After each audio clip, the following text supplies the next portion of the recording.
Okay, everyone. Um, this is Deathclock1637 here, and I've really been wrestling with the idea of making this video for a long time. Uh,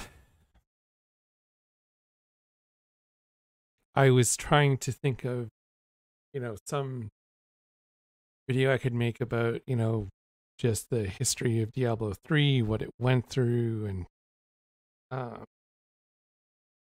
going through the history of it with detail in the patches and getting to the sort of like experiment that it was. But I figured that with everything going on, and also because I joined, the streaming game a bit late, I figured I would take a look back and kind of use the website I have here, which is d3resource.com, as sort of the guide for me to go through a little bit of what happened.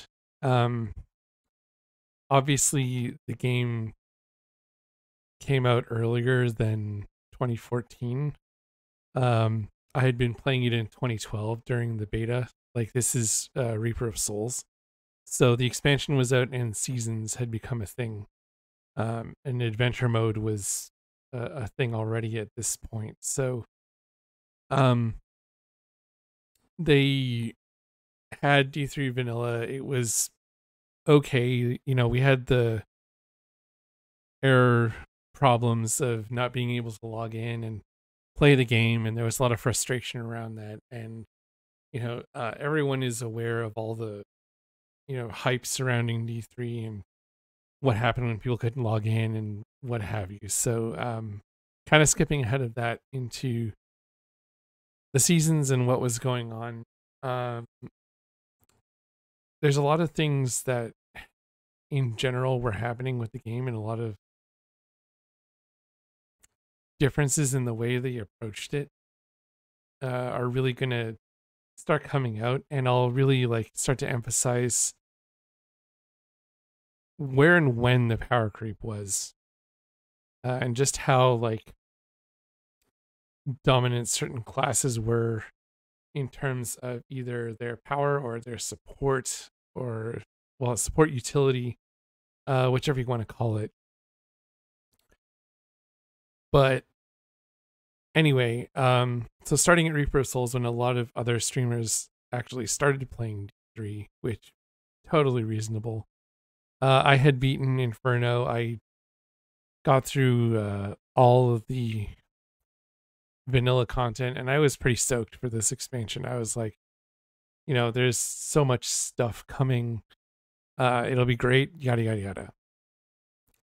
So in here, in this like season 1 bracket, there are 3 patches, and they didn't really nail down how long a season was for a long time. So in the season 1 to 4 bracket, again, it was a wash. Like, they just left a season going for, this was the longest one, 159 days, which was the 29th of August 2014 all the way to February 2015. Way too long of a season. There were multiple PTRs and multiple patches.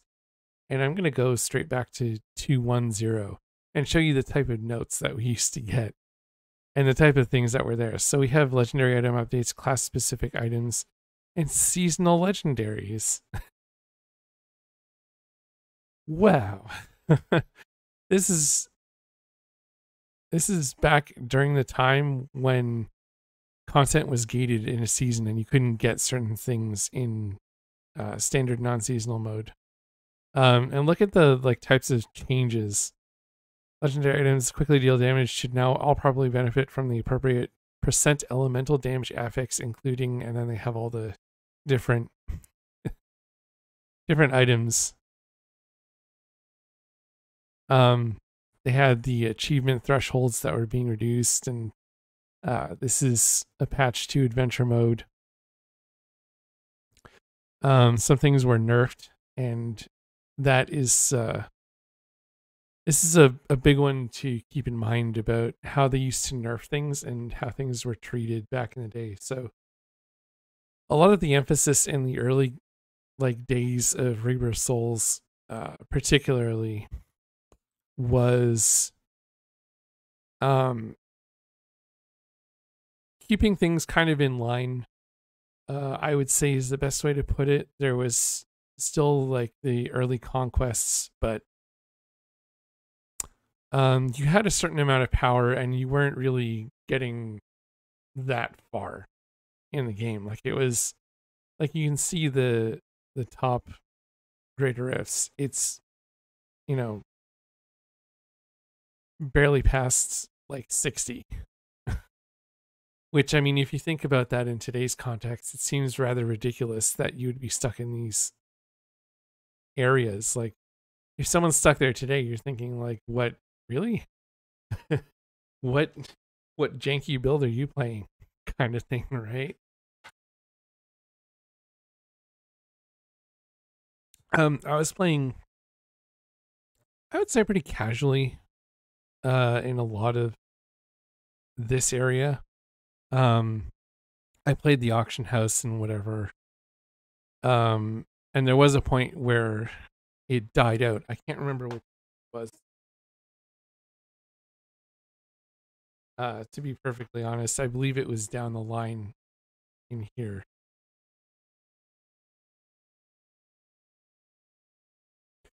But anyway, that's beside the point.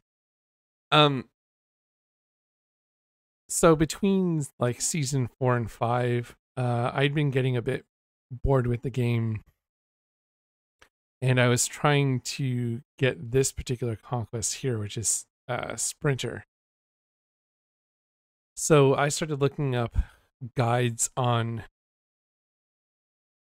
quest skipping, transit around maps, tile sets, things like that. And there was like something on the EU forums that had a full like written thing about it. And all of the like gripes I had about the game in 2016 are still true, like just more pronounced. So here's my speedrun.com page, and here are the runs I was doing at the time that I submitted.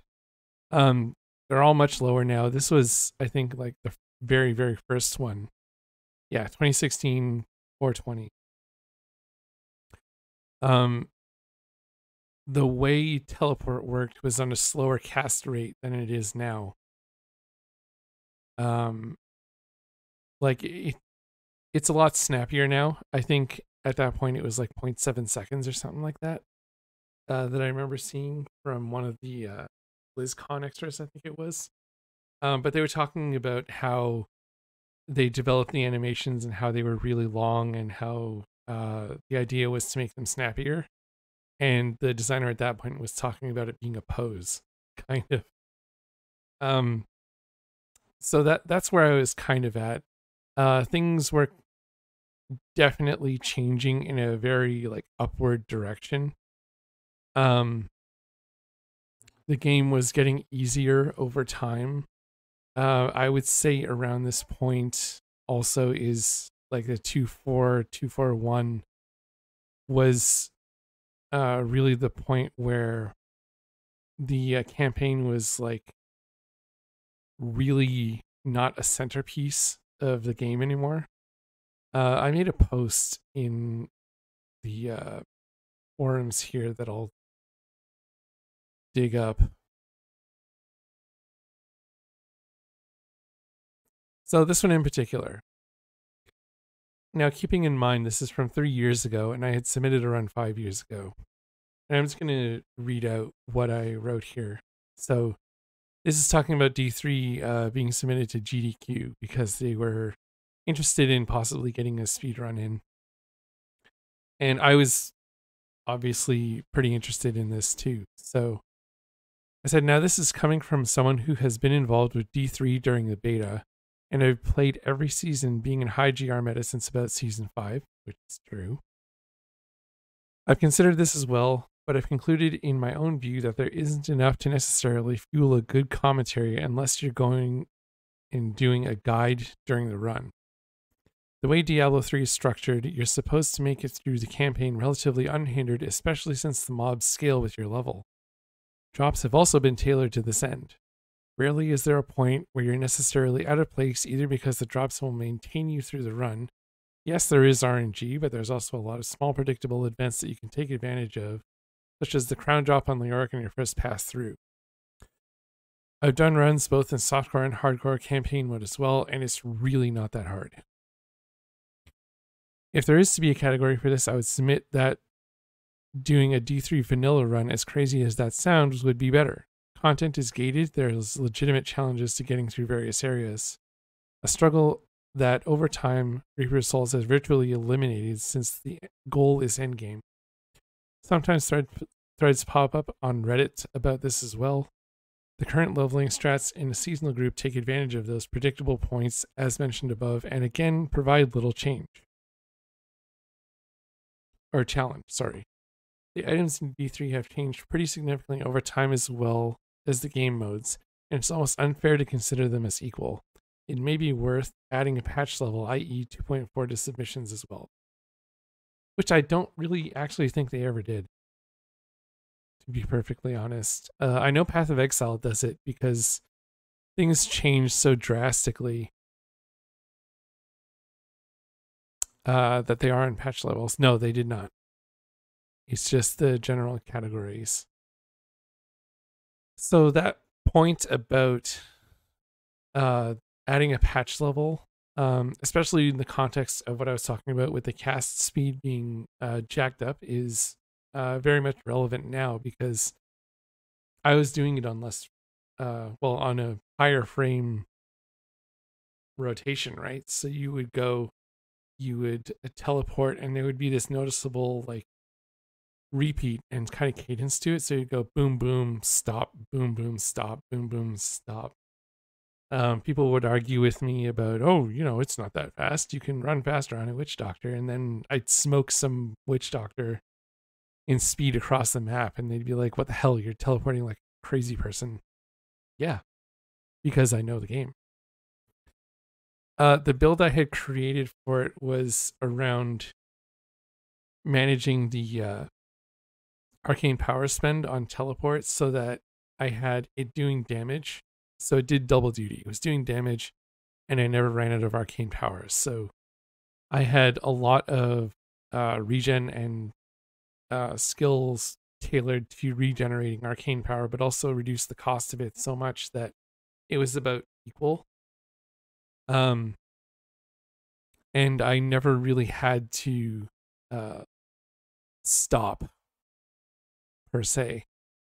So I'll show you kind of a bit of what was going on.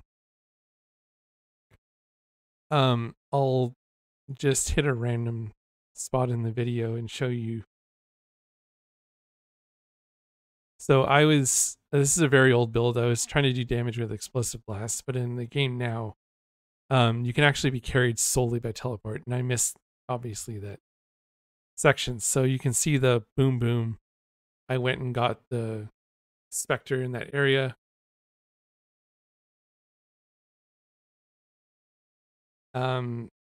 That's using an item to repeat.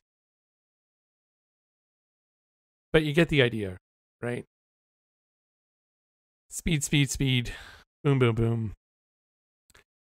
So we can see things start to like ramp up. There were some changes content-wise going through, and a lot of it was just adjustments. So I'll click a random one, which is 243. This is a bit of back-end hardware stuff. The 20th anniversary event. Class-specific item changes. Hellcat was changed, and a lot of these have actually been changed over time. The barber used to be a dagger, but now it's actually like a witch doctor specific base. But this is the type of patch notes you would start seeing with like the giant bonuses over time, huge 1200%, 1250, because there was a shift in the way the game was getting patched that they wouldn't nerf anything, they would just keep adding power. And that was just the theme from that point on. So you can see how, like, Witch Doctor, for example, we see a line of 4850 top North American Greater Rift, 62, that's one jump, 78, another jump, 92, big power increase, 99, this is where it stayed relatively stagnant because there was not a major patch level change, but there were adjustments. So other classes did get some pretty extreme hookups, I guess, and power spikes in this area. So looking at the other classes, we had a 57, 56, 67, 87, 92, 98, and I would say around that 4 or 5 barrier is when it started getting like insane. Because again, like during the season 1, 2, 3, you would never think about doing a GR 100 alone. Like it just was not possible. I forget which patch also was the trials. So essentially what you had to do is do a normal rift. You'd get a trial keystone, you had to complete it and then do a trial that matched what you were, Coated Fingers capable of doing in the game. So you would get a specific key for like a 50 or something like that. Crazy times. So a lot of systems were added, removed, and I started thinking of Diablo 3 as kind of an experiment in how you manage a game, because we started at trying to be Diablo 3 with Diablo 2 with an extra difficulty level, and then just turning into giant damage numbers. So after those, infamous videos of we're doubling it,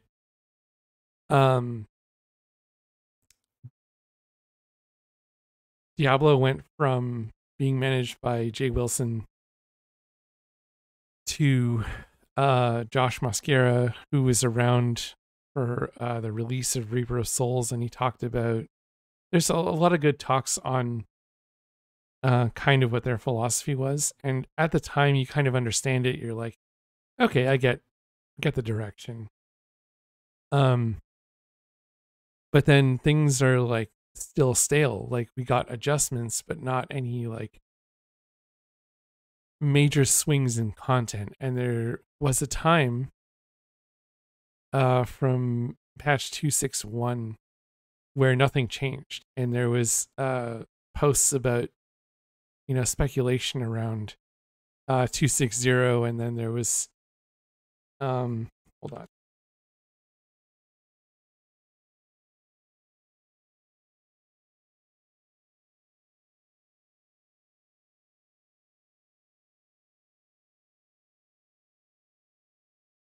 Yeah, 2.6 in the Realms of Fate. I remember this post.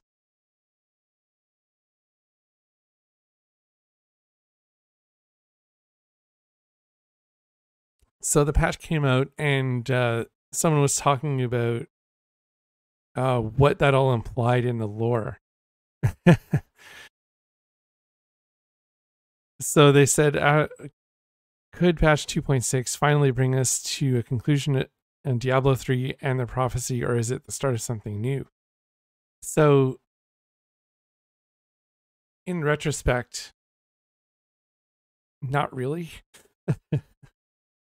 I think around that time was when Project Fenris was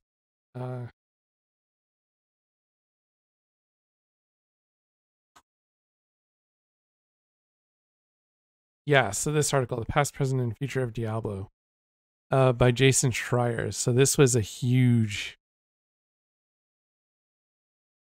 article about the kind of perception of Diablo 3. So here's where it gets a little like, here's where you start to see kind of what happened. In late 2013 or perhaps 2014, not long before the release of Reaper of Souls, Blizzard made an internal announcement that shocked the development team. Diablo 3's second expansion was cancelled. Team 3, the Blizzard department responsible for Diablo, hadn't done a ton of work on the second expansion. They were mostly focused on Reaper, but it was planned as their next project and now it wasn't happening. What they told the team was, you finished Reaper of Souls, it's really good, but we think the best thing for the IP is to move to Diablo 4. There was rampant speculation around then too. In whatever form that'll be, said one person who was there. The overall sense on the team, at least in my impression, was that there was a vote of no confidence from the executives. They thought Diablo 3 was a giant fuck up, and so did a lot of people, actually.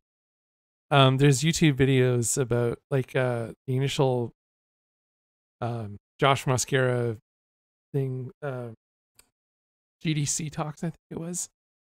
Either way, he talks about how people were just really down on themselves after that release. So what I think happened was that they were trying to capture that sort of like lightning in a bottle again from D2. But there wasn't enough, I guess, insight from people who are still there to really push that kind of vision forward, because they were focusing on a game where they had committed to just dialing up the DPS. And that was sort of what contributed to my fatigue when I was playing it a lot at this point. I actually did play all these patches. 24 is the one I'm skipping in lieu of what's going on. So that was long. So they're describing around 2013 or possibly 14. So that means before this even happened and before I was starting to get complacent with the game and speedrun it because I was fucking bored, D4 was already a thing. There was a lot of speculation at the time. I know Riker did a video on D3 and lessons you could learn from it. This article is a good read if you haven't seen it before, but back to kind of focusing on Diablo 3. I've said this a lot about the game and its kind of progression over time is it's been relatively the same. There were some actual builds way back that had actually like interesting mechanics. So one of them, for example, was a monk build that used static charge, and the lightning would arc between enemies around you and actually do like splash damage. Really fun melee build. Really cool to do damage with, but they pulled that back for being too powerful. And in the context of D3 and what we know now, that just seems ludicrous, right? There was a nerf at one point to the way Twister Wizard would interact with the environment, because you could fire at a certain location and have your tornadoes stop and stack.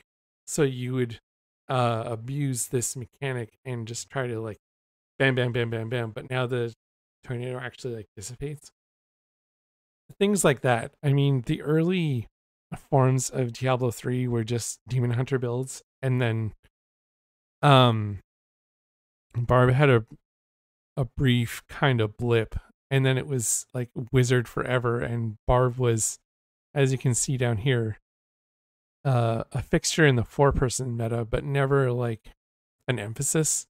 So during the 261, I believe, is when Wizard was like the top choice you could make. Wizard.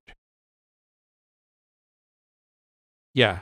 So it was just about above everything else because no one really tried to push anything further. Then things started to like really go insane, because now we weren't measuring what Greater Rift here. We were measuring how fast you could do a GR150. So that's why it changed from 148 in Asia to 1355 in Asia. That's literally because people reached the GR150 meta in 2018. Right there. I remember the first video on one of the PTRs where people broke through. I think it was 150. But anyway, I remember seeing this and just being like, holy shit.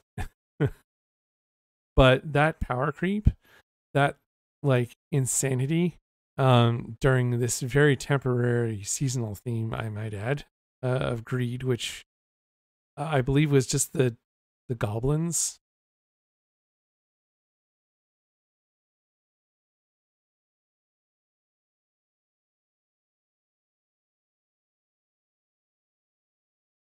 Yeah, I think so. Necromancer was out too.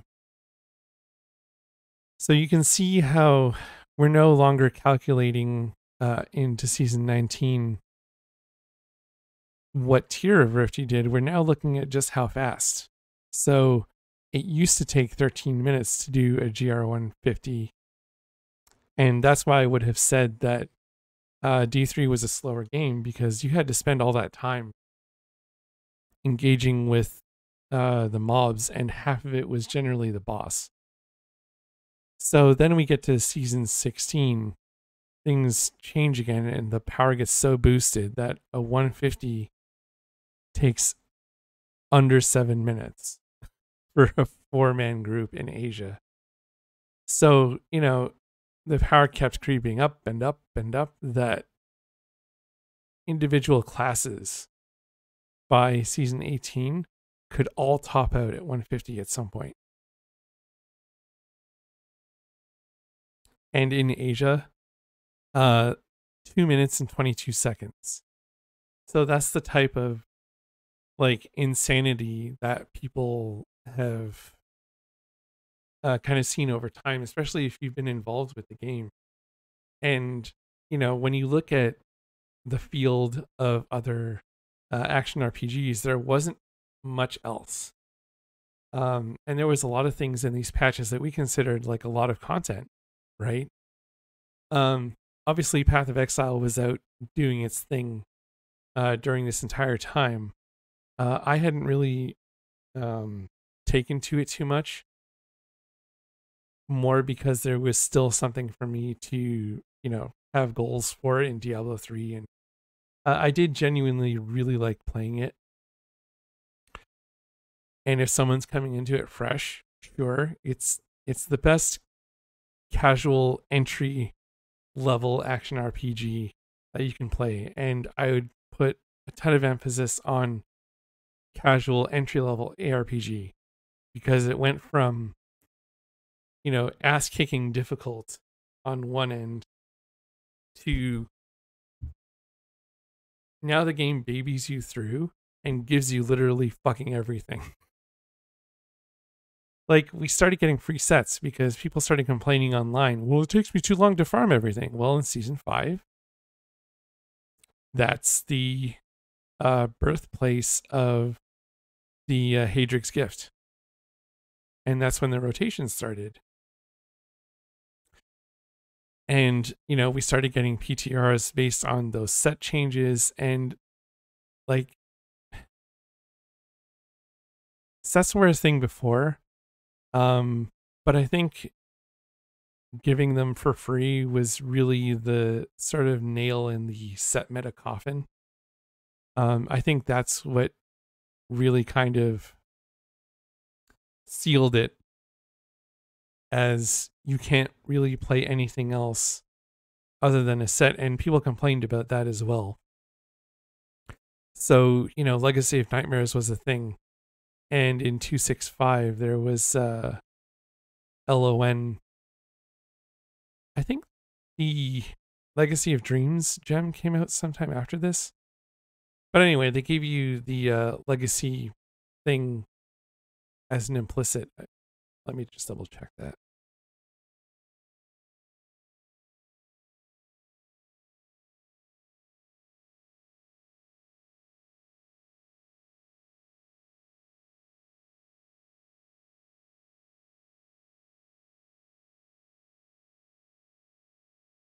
Yeah, I think so.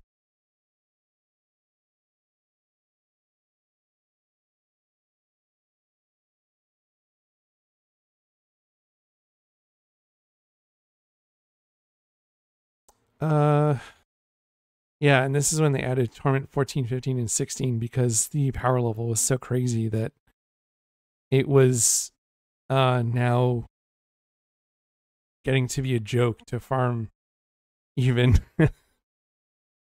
the like highest levels of Torment at that point because it was only 13. So we went from those like couple of implicit bonuses to actual like effects and so on and so on. But you know, it's hard for me to go back because of where this game came from, really. I saw the video by Preach about why he quit WoW, and he made a really like really good comment that I think I resonate with as well about Blizzard doing these things and feeling like you're no longer their audience. I think that's what happened with Diablo 3 is all of those hardcore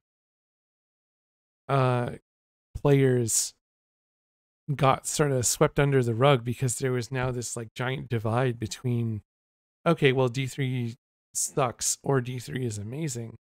And there's a segment of people that because of this it added, you know, more emphasis on D2, right? I would say that in some small part Diablo 3 helped build the D2 community mostly because of that divide. It's I think without Diablo 3, we wouldn't have as much emphasis and as much life in D2 as we do now. And I think that's what I find the craziest thing because you know, the damage numbers are so out of control and the list of changes that I would have proposed in, you know, D3 would just constitute making a new game. And, you know, you might ask, you know, well, what do you have a problem with? You know, what would you change? First and foremostly, stat crunch. Our damage doesn't need to be some incomprehensible number. They talk about this in Path of Exile as well. So whether you're doing 1,000 DPS or whether you're doing a billion, trillion, quadrillion DPS, if that takes the same relative chunk off of like a boss's health bar, then why are you doing a damage value that's 30 digits long when you could do one that's, you know, 4 or 5 and get a lot of the same impact out of that hit, right? You don't need to necessarily delete the boss, but you do need to have enough relative power to what you're fighting that, okay, this mob feels serious. I really do need to engage with it a little more or strategize around it. Obviously, I'm giving a very extreme example of the type of damage swings you can have, but something like the static charge monk that I was talking about was about a damage ramp up. So you had to use one skill, then use another, and then keep punching to make the effect go off. So you were a lot more active in the play style of your build than you ever are now, really, because a lot of them are one build. Or sorry, one button, one build. There's lots of builds you can play. So yeah, that's the main one, stat crunch. Number 2, nerf Paragon and main stat relationship. So the fact that Paragon as it currently exists gives you +5 main stat and contributes to both your damage and defense is the single thing that killed the importance of gear in Diablo 3, period, like full stop. So there was a time when Paragon didn't exist. There was a time where it was capped at 100, and then they popped the cap on it, and people started going insane on getting Paragon levels and farming high GRs in groups. For a long time, that was the only way to play because there was basically no way as an individual player you were getting anywhere. So that's an important point to consider is you could, before primals, and I think honestly Paragon kind of needed the primals in there because otherwise you would have no use for upgrading gear. So currently it adds +5 main stat, and there's a threshold of whatever 1,000, I think it was like 1,000 levels or 5,000 main stat is a 30% damage boost or something like that, going from the lowerish levels, which means that on your gear consistently, you don't have to upgrade anything and just passively gain 30% damage. What the crap, dude? We talked about earlier in the days saying, okay, well, if this thing has to exist, why are we getting +5? We should be getting like +1 or 2 to really draw out this effect. This is something that stuck around in Diablo Immortal, and that's why I'm just like inside just screaming because you will have this literal effect happening on release. It's like you're starting around here because now you're not looking at single character progression and saying, oh, sure, the cap is GR 150. And we didn't know this back then, back over here. So we just kept doing greater rifts and it was fine and whatever, and the scaling is what it is. But you'll have in-game content that is no longer measured by the tier, but by the amount of time it takes, because obviously you're powerful enough to get there. And this is something that Diablo 4 really needs to avoid, because you really want people engaging with your game. So stop fucking doing this. If there's any progression system that should modify your power in some small way, it should be chase items. It should be things that, you may never get in a season. It should be very minute. Like if you chose to use rare items and instead of farming for unique in Path of Exile, it should be those little uptakes in, do I really want to craft this thing up, or do I really want to invest the time in that versus the benefit? And now you're assessing the gameplay. Now you're doing a feasibility analysis kind of on yourself and saying, I want to put this time in. What is it going to get me? Kind of weighing all the little checks and balances on yourself. And that's way more interesting than passive experience. So that's 2. 3 is where the power comes from. Here it's all gear. Like it's true that if you don't have a weapon in Diablo 3, you will still have a damage number because there is a basic punch attack. So really, in some small way, it's mostly towards your weapon, but there is a lot of gear interaction. And gear means the set pieces that you get, how much you rely on them, and how much you rely on things like crit chance and crit damage, as well as your main stat, and in very few cases, attack speed. Not a lot of builds really rely on that anymore. the thing they've gone towards is heavy cooldown reliance, and that's something I think should really not exist. What I agree with is the pure mana cost approach, the resource based way of gating whether you can use your skills.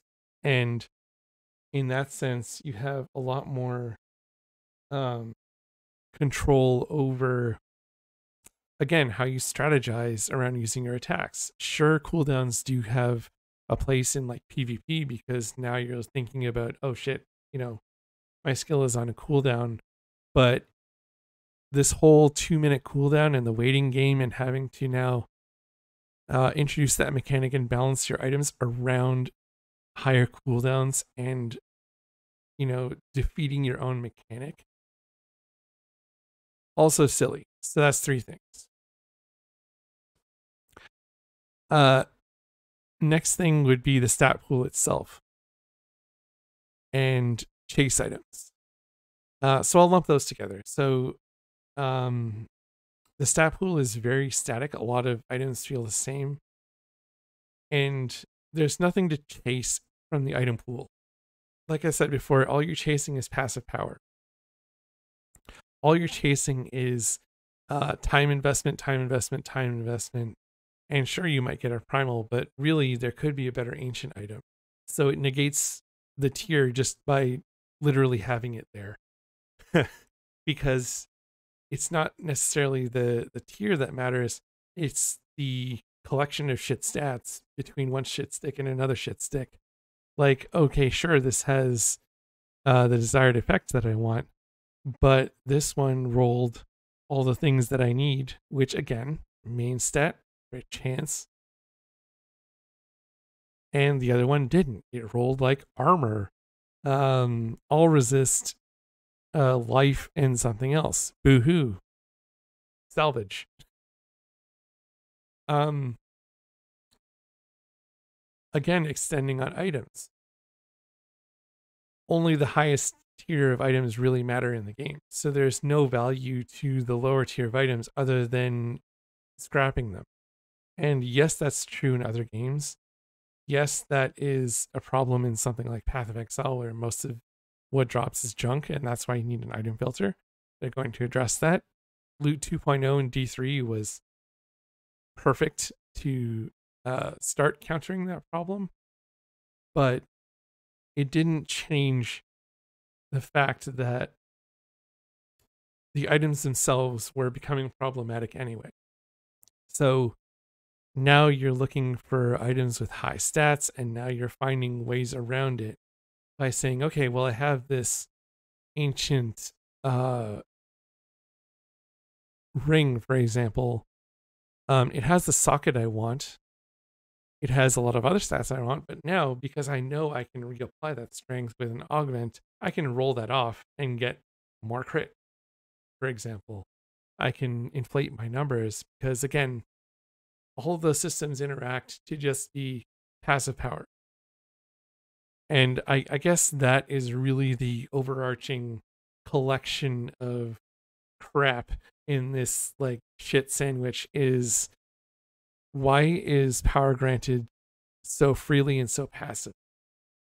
I mean, I really like the Diablo franchise, and like I said, Diablo 3 for someone just getting into action RPGs, perfect game for you because it teaches you the small interactions between what your gear can do for you. It shows you very clearly in the tooltip, and this is important more in the early game than the late game because there are some small nuances, but it has a very clear up arrow, down arrow. This is good damage, this is bad damage. And then you start to learn why that tooltip starts to matter a little bit less in the end game, because now if you find two of the same thing, the tooltip might say, okay, well, this is a damage boost, but it's not including all of the parameters that would otherwise be calculated by your actual DPS. So if I found two bracers, both of them were the same, except one of them had added elemental damage, and I was playing, a cold wizard, the one that had like a negative tooltip but plus cold damage would actually in effect be better because I'm getting the added extra elemental, and you wouldn't know that unless you actually like sat there for 1 second and thought, hey, wait a second, how does this actually hash out? And it will show you kind of in the tooltip in your info how everything stacks. But that whole like sphere of passive power gain, passive power creep is what people want to avoid in Diablo 4. And that's why I was saying in earlier like podcast episodes that, you know, people shouldn't be afraid of difficulty. I understand that people want to play games. I understand that accessibility in games is huge. I'd really love to help that effort forward. It's just, you know, it doesn't have to be an accessibility change to start undermining itself. So when you come up with a philosophy and have to stick with a direction, it can either turn into this, or you can turn into like a Path of Exile where they're saying, okay, you know what, our game is at a certain point. We really need to pump the brakes and manage power creep because people are deleting bosses and that's just not cool. Eureka moment. Like, you have to pay attention to that stuff. And that's why I think, you know, Diablo Immortal, while it will be successful, and I commend the people who worked on it for actually taking some of the stuff people were ranting about in D3 and putting it in like additional activities to do you know, more endgame stuff, more endgame mechanics. But, you know, in a MMO centered kind of ARPG game that Diablo 4 is going to be, I don't think that belongs because now you're in an area where PvP matters. And now, you know, it's starting to be more evident that you really need to manage power creep. Hopefully they do that. People have joked about Path of Exile going into like the Diablo numbers when something does like, you know, 300% more damage, or like 300%, you know, base damage, for example, on skills. And it kind of does seem that way, but you're never going to see like a 10,000%, you know, set multi. But that's part of the goals for Diablo 4. There shouldn't be passive power gain, manage power creep. The major source of power should be the player, not the items. So if I skill up a build and, you know, want to get through the game with minimal items, I want to be able to do that because the items should be supplemental but still important. And that's something that Diablo 2 managed pretty well. So sure, I can get through the game with almost nothing, but there are still impactful things that could drop along the way that really change my experience. Like if I find Hasaris's boots and I'm walking around as a druid, that's a huge thing because it has movement speed on it. I'll get through faster and I think, huzzah, you know, great, my speed run has improved. But without gating it behind some sort of like challenge or some sort of spike in how you gain power or where you gain it from, because you're like, okay, well, sure, I don't have items, but my character is fine anyway. Sure, I'll have to slog through. But, you know, I want there to be those choices again. And that's why I really stopped putting a lot of emphasis into Diablo 3 and why I would openly challenge what people call content in Diablo 3, especially because 271 is temporary. You're essentially rolling back to 270 after the season is over because this is a call out to Diablo 2, which at this very point, from an experienced player's perspective, is a better game. And like I said in the podcast, I really want to see what people's thoughts genuinely are coming from having started at D3 possibly, because they just weren't around to see what things were like back in the day. And having those quality of life changes, those extra stash tabs, auto gold pickup, and just sort of those modern conveniences. I want to see what that crowd thinks and what kind of attitudes come out of it. Like those were really like the main issues. And whenever people talk about Diablo 3 to me and tell me that they're having a good time, or they say it sucks, I say, well, yeah, and then I want to have this rant at them. I want to be like, bro, I want to show them that forum post I made and say, hey, yeah, you can speedrun D3, but it's going to just not be interesting. And, I got a little heated when D3 did finally show up at GDQ. I mean, full credit to the runners. I, fully understand how much practice they had to go through. But they were really, aside from the quest skipping, were fighting RNG more than anything else. So they were really fighting random map layouts more than they were fighting their own skill level. And I guess that's the most upsetting part.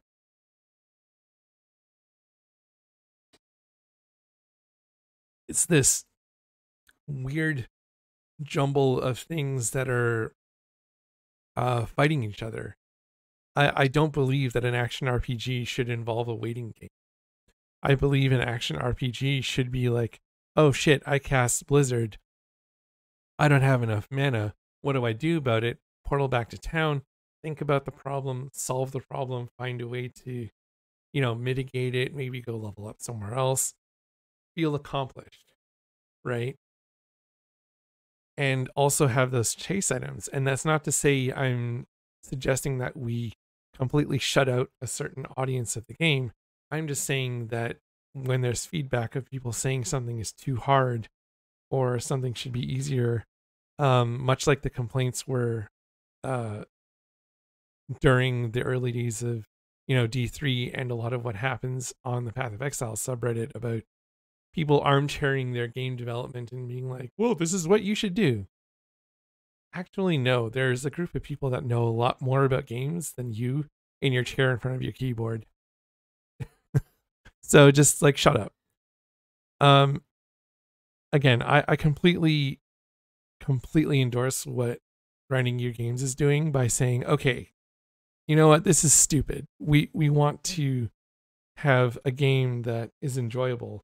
And it's not like people don't like challenging games. Just look at the Dark Souls series.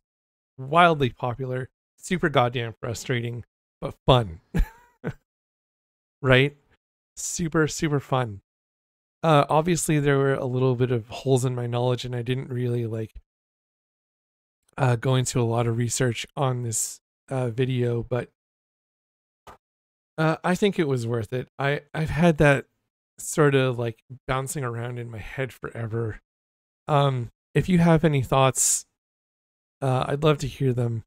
I think Diablo 3 will be around for as long as there isn't a Diablo 4 or a Diablo Immortal.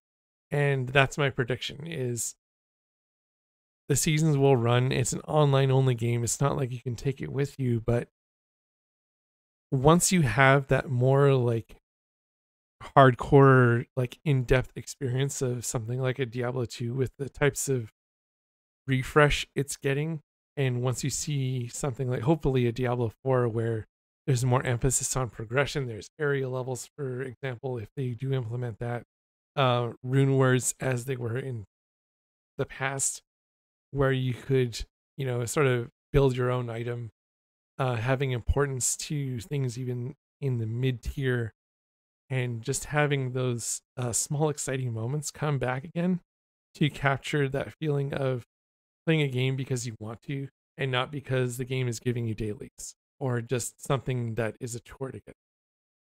I really hope that message gets through to Blizzard, and I really hope that other ARPG designers really take that into account as well. Filter your feedback. If your game is difficult, I'll play it. I will stream it, and I will gladly give feedback. And there was a lot of like distance before where I just didn't have the right framing for a lot of these ideas, and I would have just, been angry at something and wouldn't have, been able to uh, really wrap it in the right package. So I think this video like really takes a good stab at it. Um, if you agree, feel free to comment. If you disagree, tell me I'm wrong. Tell me I'm a shithead. I don't care. But at the end of the day, like I said, there is a certain audience for D3, and whether you think that Blizzard games are fighting against each other, get that out of your head because they're not. The only thing that, like I said, I think will happen is when people get to that level of a more complicated ARPG like D2 and maybe go to Path of Exile, that's where the sort of continued stuff is. I mean, I can't really compare D3 to anything else because there's hardly a trading system as well, and that's a completely different aspect. So I won't touch on the social part of it, even though that is a big issue. Within this system, open trading can't be a thing because then what you would do is get your Hadrig's gifts on one character and then trade it to someone else so they didn't have to do it. Right? You're just cutting corners. Yeah, I think I've been going for about an hour. That's crazy. Well, anyway, if you want to see this stuff, go to d3resource.com and go to the season overview. If you want to read about that initial article about Diablo 4, it's called The Past, Present, and Future of Diablo. It's an excellent read. This was published in 2018 by Jason Schreier. He is very good at encapsulating these things. He's no longer at Kotaku. He's at Bloomberg now. You can find him on Twitter as well. You can find me on Twitch at deathclock1637. I stream my podcast every Wednesday, and I do throw in at least another one or two every so often around it. Yeah, see you there. Like I said, I hope Diablo 4 is an amazing thing that I can just lose another, 6,000 hours in. Anyway, rant over. Peace out. See you later.